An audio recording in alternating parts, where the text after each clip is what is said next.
ये criminal minded लोग हैं जिनको आदत पड़ गई, जिनका ख्याल है कि उनका वजूद पाकिस्तान की रियासत से बड़ा है।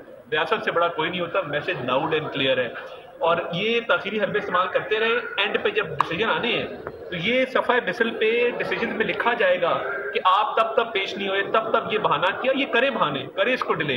मगर जो लोग मारने वाले बयान दे रहे थे वो अब देखिए, मैं ये समझता हूँ कि एक तो जो अब्दुल रज़ाक शर वाला मामला है, मैं आज भी समझता हूँ गुड टू सी यू ना किया होता और ये जेल में होता तो ये मामला पेश ना आता। ये ताने बाने इमरान खान साहब से मिलते हैं, तोशा खाना में भी जवाब देना पड़ेगा, अल कादिर में भी जवाब देना पड़ेगा। मैं ये समझता हूँ कि इमरान खान इस वक्त पाकिस्तान की रियासत के खिलाफ खड़ा है। बाहर उसने अपील की अमेरिका को कि पाकिस्तान की मिलिट्री एड बंद कर दे, पाकिस्तान को F-16 मत दे। पहले था अमरीकी साजिश और इम्पोर्टेड हुकूमत, अब बन गया है कि अमेरिका पाकिस्तान को इमदाद बंद कर दे और मिलिट्री एड बंद कर दे। ये जो लोग पार्टी छोड़ के जा रहे हैं इनको मैं सलाम पेश करता हूँ। मेरी बहुत मुखालफत होगी फवाद चौधरी से, मेरी बहुत मुखालफत होगी अली जैदी से, हमारी तू मैं भी हुई है, हमारा तकरार भी हुआ है, मगर वो रियासत पाकिस्तान के साथ खड़े हैं।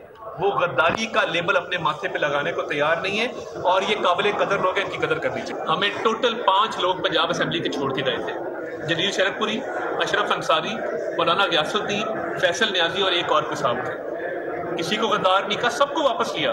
जब वोटिंग की बारी आई है सबसे रुजू किया, सबको वापस लिया, सब हमारे साथ खड़े रहे, हमने किसी को गद्दार नहीं कहा। हमें छोड़ के भी कुल 5 लोग गए थे। इससे ज्यादा बदतरीन दौर में देखिए हमारी एक बहुत बड़ी पॉलिटिकल मशीनरी, आपको इस बात को समझना होगा। हमारे पास अब हर जगह, इनका जिला सरगोदा है, मेरा गुजरांवाला है, हमारे पास हर जगह पीपी के एनए के कैंडिडेट्स मौजूद हैं।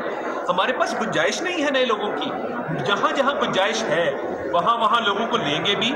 और जहांगीर करीम साहब के साथ हमारा आइडियल वर्किंग रिलेशनशिप है।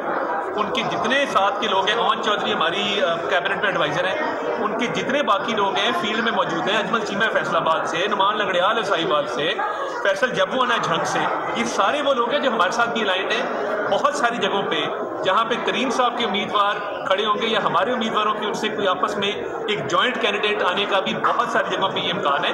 तो तरीन साहब और हम एक साथ चलेंगे, हमारा उनसे एक अच्छा इल्हाक है। इलेक्शन अलायंस के हवाले से पार्टी फैसला करेगी, मगर अभी तक जो सूरत नजर आ रही है बहुत सारी जगहों पे हम आपस में एक ही होंगे।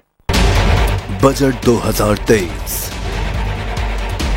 वादों से इरादों तक का सफर और इससे जुड़ी अवाम की नई उम्मीदें। सरकारी मुलाजिम, मजदूर या हो कारोबारी, टिकटिकी बांधे सबकी नजर है इस साल के बजट पर।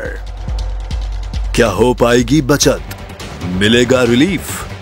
जानिए बजट ट्रांसमिशन में, सिर्फ बोल पे। अदलो इंसाफ की बात सब करते हैं, पर हकीकत में सच के साथ निडर होके खड़े रहने की जरूरत नजर नहीं आती। बोल ने तश्कील दी 10 कोर्ट रिपोर्टर्स की टीम, जो केस की बेस तक जा पहुंचे। पैनल पे सफे अव्वल के legal experts, court round up, Neelam Arshad के साथ, सिर्फ बोल पे।